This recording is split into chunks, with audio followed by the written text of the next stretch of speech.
à tous, Corélien, Andrea, Johan et Romain sommes 4 enseignants en activité physique adaptée. En partenariat avec l'Institut d'ingénierie de la santé d'Amiens, nous souhaitions faire cette vidéo pour vous parler du lien entre maux de dos et télétravail sur écran. Avec cette vidéo, notre objectif c'est de vous faire comprendre les enjeux derrière les maux de dos, de vous aider à identifier les facteurs de risque de maux de dos en télétravail sur écran et de proposer aux managers en charge de l'organisation du travail et aux enseignants en activité physique adaptée intervenant en entreprise des solutions concrètes basées sur la littérature scientifique pour réduire les maux de dos des travailleurs sur écran. Pour débuter, je vais essayer de vous faire comprendre l'enjeu derrière les maux de dos, que ce soit en télétravail ou de manière générale.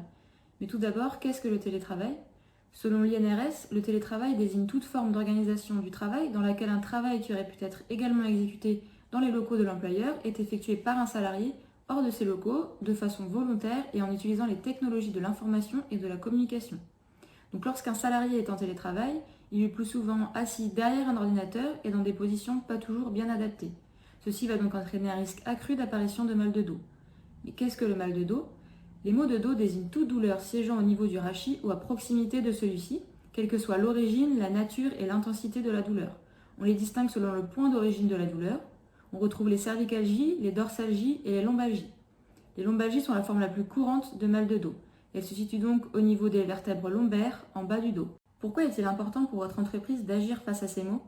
Eh bien parce que si dans la majorité des cas, l'épisode de lombalgie se résout après quelques jours, il faut à tout prix agir le plus tôt possible aux côtés des salariés afin d'éviter une chronicisation. La durée moyenne des arrêts de travail causés par les lombalgies est de 2 mois. Chaque année, près de 11,5 millions de journées de travail sont perdues du fait des arrêts de travail et des maladies professionnelles liées aux lombalgies. Pour une entreprise, les coûts directs et indirects de la lombalgie sont énormes en raison de plusieurs facteurs. Arrêt de travail, perte de productivité lorsque les travailleurs restent en poste malgré leur douleur, mais aussi surcharge pour leurs collègues ou encore frais de remplacement de ces collaborateurs en arrêt. Au total, c'est plus d'1 milliard d'euros de coûts directs par an de déboursés dans les lombalgies pour la branche arrêt de travail, maladie professionnelle. Un salarié en maladie professionnelle pour lombalgie coûte à une entreprise 44 000 euros par an.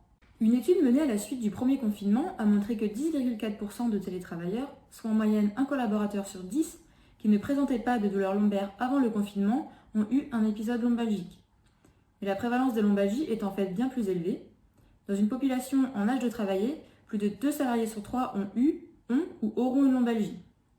C'est pourquoi, dans n'importe quelle entreprise, quel que soit son type d'activité, une démarche de prévention des maux de dos doit être envisagée.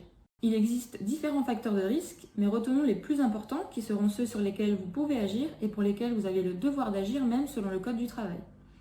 On retrouve tout d'abord les facteurs psychosociaux.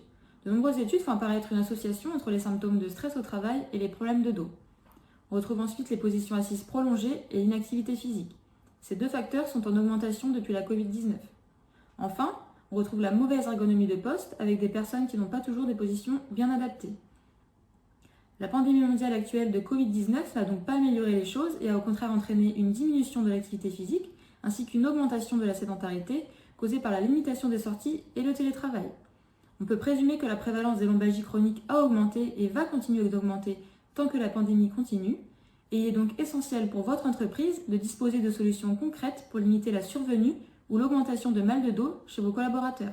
Une mauvaise ergonomie du poste de travail conduit à des postures non appropriées du tronc et des membres supérieurs. Cela augmente considérablement le risque de troubles musculo-squelettiques. Ce fait n'est maintenant plus approuvé. C'est pour ces raisons notamment que l'INRS a publié des recommandations précises concernant l'aménagement du poste de travail, l'aménagement du plan de travail, ainsi que le choix du matériel. Ces recommandations, elles font maintenant office de réglementation et de normes au sein d'articles du Code du travail. Pour autant, en pratique, du fait d'une insuffisance de formation et d'une méconnaissance des risques, les travailleurs sur écran adoptent très souvent des postures néfastes à leur santé. Le risque de TMS est d'autant plus important que ces mauvaises positions sont souvent maintenues pendant de longues heures. Concrètement, que peut-on attendre d'une formation en ergonomie pour les travailleurs sur écran et les télétravailleurs ? Une enquête de l'International Archive of Occupational and Environmental Health a étudié les effets d'une formation de prévention en ergonomie sur les postures et les douleurs liées au TMS. 102 employés de bureau membres du personnel hospitalier ont été étudiés. Parmi ces employés, plus de 95% présentent un risque modéré à élevé de TMS en raison de leur posture. et 2/3 déclarent souffrir de douleurs lombaires et cervicales. Le groupe intervention a bénéficié d'une formation pratique en ergonomie, contrairement au groupe témoin. Cette formation, elle est répartie en 5 séances d'1 h 30, réparties sur 3 mois. L'enquête a montré qu'au bout de ces 3 mois, l'intensité de la douleur des enquêtés ayant signalé des atteintes lombaires et cervicales a diminué de 16% pour le groupe intervention. Ce niveau de douleur a par contre augmenté de 3% pour le groupe témoin. Toujours parmi le groupe intervention, 97% des employés présentant un risque élevé de TMS sont passés à un risque modéré, et 2/3 des employés présentant un risque modéré sont passés à un risque faible. Le niveau de risque n'a diminué de manière significative que dans le groupe intervention. Aucune diminution du niveau de risque n'a été trouvée parmi ceux du groupe témoin. Ces enquêtes, elles nous montrent que pour limiter les maux de dos, il est nécessaire que tous les travailleurs sur écran aient un poste de travail ergonomique et du matériel adapté. Mais disposer du matériel adapté n'est pas suffisant. Pour optimiser la rentabilité des investissements réalisés, les entreprises doivent accompagner ces investissements de formation en ergonomie pour leurs salariés et promouvoir l'utilisation des équipements. Merci Romain. Je vais maintenant vous parler du lien entre position assise prolongée et maux de dos. D'après vous, combien de temps est assis un télétravailleur français par jour ? Bien, on va prendre en compte 2 éléments. Le temps de travail quotidien. Certains travaillent plus, mais pour simplifier, on va faire l'hypothèse que chaque télétravailleur travaille 7 heures par jour. Ensuite, on a le temps assis en dehors du temps de travail. Là, l'étude Esteban de 2014-2015 sur l'activité physique et la sédentarité nous montre qu'il y a 5 ans, environ 80% des 18-54 ans passaient plus de 3 heures par jour devant leurs écrans en dehors de leur temps de travail. Vu que ce temps sur écran est majoritairement réalisé en position assise, un télétravailleur, comme un travailleur de bureau, dépasse facilement la barre des 10 heures par jour assis hors confinement. Pendant le premier confinement, c'était pire. Une étude de Santé publique France a estimé à 5 heures ce temps moyen passé sur écran par jour en dehors du temps de travail. On voit donc que le temps total passé par un télétravailleur en position assise est considérable. Le problème, c'est que des revues de littérature scientifique ont mis en évidence le lien entre position assise prolongée et maux de dos. On peut se demander à partir de combien de temps assis risque-t-on d'avoir plus de maux de dos ? Eh bien, une étude de 2019 réalisée sur 479 actifs a montré que les actifs assis pendant plus de 10 heures par jour avaient 74% de risque en plus de développer des douleurs au dos par rapport aux actifs assis moins de 10 heures par jour. Donc être assis trop longtemps, plus de 10 heures par jour, est un facteur de risque de développer des maux de dos. Maintenant qu'on le sait, existe-t-il des solutions pour réduire les maux de dos causés par la position assise prolongée lors du télétravail ? Bien, pour réduire ces maux de dos, une solution très simple a été proposée, faire des pauses. Alors vous allez me dire, peut-être que ça réduira les maux de dos, mais si je conseille à mes collaborateurs de faire plus de pauses, leur productivité horaire va diminuer. Donc, est-ce que ça vaut le coup ? Eh bien, chez Anéal, on montrait que la réalisation de pauses de 5 minutes, pendant lesquelles les individus se levaient après 30 minutes de travail sur écran, permettait de réduire significativement les douleurs lombaires par rapport à l'absence de réalisation de pause. Surtout, cette étude a montré qu'alors qu'ils travaillaient 5 minutes de moins par heure, ces travailleurs n'avaient pas une productivité différente des autres. Donc la pause a diminué leur douleur lombaire sans affecter leur productivité. Faire des pauses fréquentes, plus ou moins toutes les 30 minutes, est donc une solution simple pour réduire les maux de dos. Le problème, c'est qu'en pratique, le travailleur ne connaît pas cet effet protecteur des pauses, qui est parfois trop occupé ou concentré dans ses tâches, pour penser à faire une pause et se lever. Pour résoudre ce problème, Davis et Hall ont testé l'efficacité de messages qui s'affichaient toutes les 30 minutes sur les écrans des collaborateurs pour leur conseiller de changer de position, passer d'une position assise à une position debout, sans forcément faire une pause. Par exemple, s'il était au téléphone, le travailleur pouvait simplement se lever et continuer son coup de téléphone, ou alors choisir de rester assis. Cette étude est vraiment intéressante parce que chaque condition testée, la condition habituelle de travail sur écran et la condition de travail sur écran avec message, a été testée pendant 1 mois directement sur les postes de travail des salariés. Grâce à ces messages, Davis et Hall ont constaté une diminution significative de l'inconfort du dos des salariés sans altération de leur productivité. On voit donc que par l'utilisation de pauses et ou simplement de changements posturaux, par exemple toutes les 30 minutes, on maintient la productivité des travailleurs sur écran en réduisant leurs problématiques de dos. Mais pour que ces pauses ou ces changements posturaux soient réalisés, encore faut-il que l'entreprise sensibilise et permette à ces télétravailleurs de les réaliser. Si pendant longtemps, on a cru que pour traiter le mal de dos, il fallait se reposer, depuis maintenant une vingtaine d'années, il est bien établi, comme le rappelle l'assurance maladie, que contre le mal de dos, le meilleur traitement, c'est le mouvement.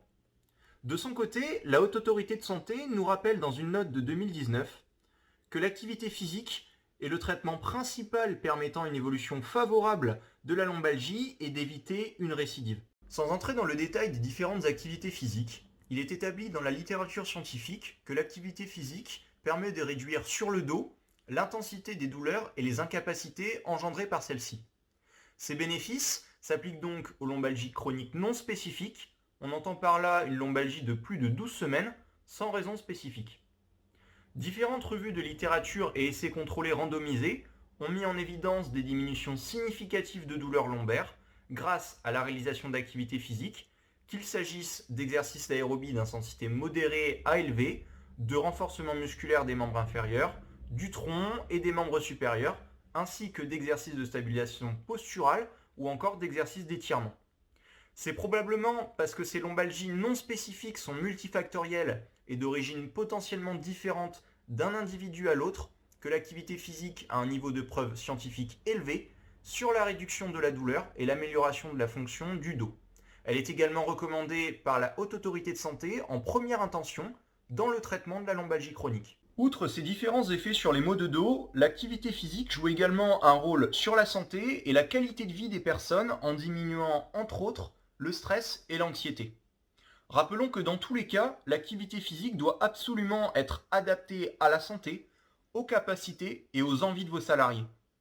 Pour répondre à ces besoins et permettre à vos salariés de pratiquer en sécurité, l'intervention d'un praticien en activité physique adaptée vous est recommandée. Plus communément appelé enseignant en activité physique adaptée, il s'agit d'un professionnel diplômé à minima d'une licence universitaire, donc d'un bac plus 3, sciences et techniques des activités physiques et sportives, parcours activité physique adaptée et santé. Romain et Corélien nous ont montré qu'agir sur le poste de travail et sur les positions de travailleurs sur écran permettait de réduire les maux de dos. Mais ils ont également souligné l'importance de la mise en place d'actions de sensibilisation et de prévention des maux de dos à l'échelle organisationnelle. Je vais maintenant vous expliquer à quel point toute entreprise, mais encore plus celles qui ont des télétravailleurs, a intérêt à intégrer la prise en compte des maux de dos dans sa culture d'entreprise. D'abord, il faut comprendre que 90% des lombalgies sont non spécifiques, c'est-à-dire que dans 90% des cas, la douleur ressentie par la personne n'est pas associée à une lésion au niveau du dos. Dans ces cas-là, d'où vient la douleur ? Eh bien, parmi les facteurs mis en évidence, les facteurs psychosociaux sont très importants. On y retrouve le stress, la peur de commettre les erreurs, la surcharge de travail et la contrainte de temps. Également, Christelle Nguyen en 2009 a mis en évidence que l'insatisfaction au travail était un facteur de chronicité des lombalgies, avec tous les coûts que cela entraîne pour la société et les entreprises. Mais alors, comment agir à l'échelle organisationnelle pour prévenir des maux de dos ? Là encore, la littérature scientifique nous offre une solution particulièrement simple et efficace. Une étude suédoise de 2015 a cherché à étudier les bénéfices d'ateliers de formation à destination des travailleurs lombalgiques et de leurs supérieurs directs. 140 employés lombalgiques et leurs 55 managers directs ont été divisés en deux groupes. Le premier groupe pouvait recourir librement à tous les soins de santé habituellement dispensés aux personnes lombalgiques, que ce soit aller voir son médecin généraliste, un kiné ou encore un enseignant d'activité physique adaptée. Dans le second groupe, en plus de pouvoir recourir à tous les soins de santé, les travailleurs lombalgiques bénéficiaient de 3 ateliers de formation de 1h à 1h30 chacun, qui leur permettaient d'adopter une vision différente sur leur lombalgie et leur donner des clés pour être en capacité de communiquer sur leur santé avec leur manager. En parallèle, les managers directs des personnes du second groupe bénéficiaient également de 2 ateliers de sensibilisation et de formation en communication pour être capables d'accompagner les salariés lombalgiques. Pour les employés, le but est de les aider à mieux gérer les obstacles dans leur travail liés à leur douleur. Pour les encadrants, l'intérêt de cette formation est de minimiser l'impact des facteurs psychosociaux liés à l'environnement de travail et de créer un environnement de soutien. Ce que cette étude a montré, c'est que la mise en place de ces formations, finalement assez rapide, apporte de nombreux avantages à la fois pour les travailleurs lombalgiques, mais aussi pour leurs entreprises. D'abord, une différence significative a été observée sur la santé perçue des travailleurs lombalgiques. Alors que ceux qui ont seulement eu recours aux soins habituels ont vu leur santé se dégrader légèrement, les travailleurs ayant bénéficié des ateliers de formation ont perçu leur santé comme s'étant significativement améliorée. Ensuite, l'étude a montré que le risque d'arrêt maladie pour cause de douleur est 2,44 fois plus grand chez les travailleurs n'ayant pas suivi les ateliers de formation. Aussi, elle montre que le nombre de congés maladie pour douleur au dos est plus de 3 fois supérieur, avec 15,4 jours d'arrêt maladie au cours des 4 à 6 mois après l'étude pour ceux sans formation, contre 4,1 jours en moyenne pour ceux ayant bénéficié de la formation. Dernier résultat important de l'étude, aucune différence significative concernant la diminution de l'intensité de la douleur n'a été observée. On retiendra donc que si ces ateliers de formation ne permettent pas de diminuer la douleur des travailleurs, ils leur permettent à la fois d'améliorer leur qualité de vie et de les maintenir en emploi. Enfin, on voit donc que toutes les entreprises, et encore plus celles qui ont recours au télétravail, de par l'isolement que cela peut entraîner, ont intérêt à intégrer les maux de dos dans leur culture d'entreprise. Dans cette vidéo, on vous a donné des solutions concrètes pour réduire les maux de dos des télétravailleurs sur écran. Mais avant toute chose, il vous faudra évaluer l'ampleur des maux de dos dans votre entreprise.